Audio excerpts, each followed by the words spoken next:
Sculpture and fiber art students from Shawnee Mission West High School had the opportunity to spend a day at the Kansas City Art Institute learning from a master sculptor and working collaboratively with students from the Art Institute to create iron ore sculptures. Okay, ready?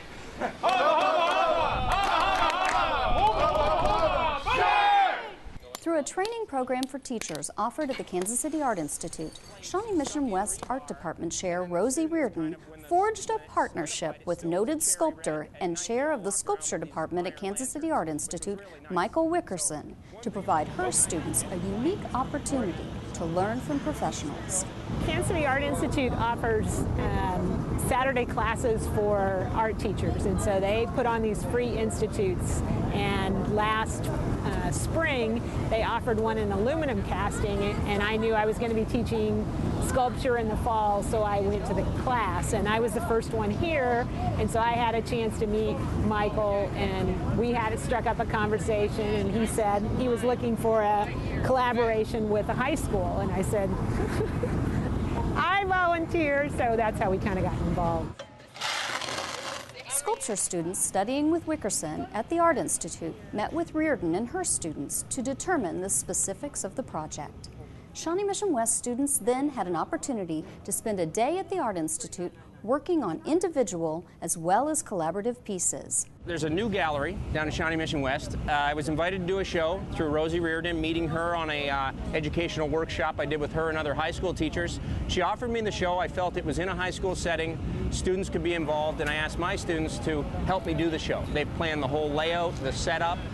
They've headed in Fridays every morning to interact with the other students. So my students, I want them to realize how to do this on their own by the time they graduate, so stuff like this continues. The chance to work at the Art Institute offered Shawnee Mission West students the opportunity to work with forges in a facility they did not have access to at the high school level. Student J.C. Champion explains. Oh, we're learning how to cast iron, make sand resin molds, probably some other molds, I'm sure.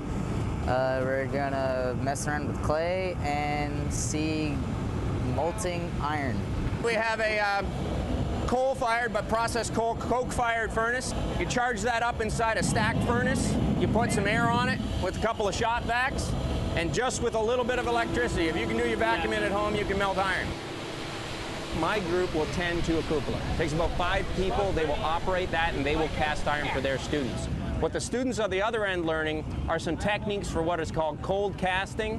Very simple clay, open-faced, flat tile works where they can do plaster molds, concrete molds, plaster casts, concrete casts. But what I'd like to do is let them recognize that that technique of working in molds is as simple, as difficult as making Jell-O. The project was a success and offered an unparalleled experience for the high school students. It's such an awesome opportunity because they get to see the process from start to finish. They created the molds, they did all the planning, they're working together with these college students and Michael, which is a rare opportunity, and Michael is putting together an exhibition in our gallery in November, and it's actually going to be a collaborative effort between our students, the Kansas City Art Institute students, and Michael. So you'll see the gamut from here's what kids do in high school to college to a sculptor who's, a noted artist in the field. So, it provides them an opportunity to see the process all the way through. Wickerson hopes this type of experience will not only inspire students, but help them to think broadly and creatively about art. I think it'll at least move beyond the art store as a supply house for how they make their visual arts. Burning out the molds and having fire dry against the sand is no different artistically than putting watercolor ink on paper. There's no difference between those lines you're drawing, those ephemeral, transparent lines that are moving and temporal.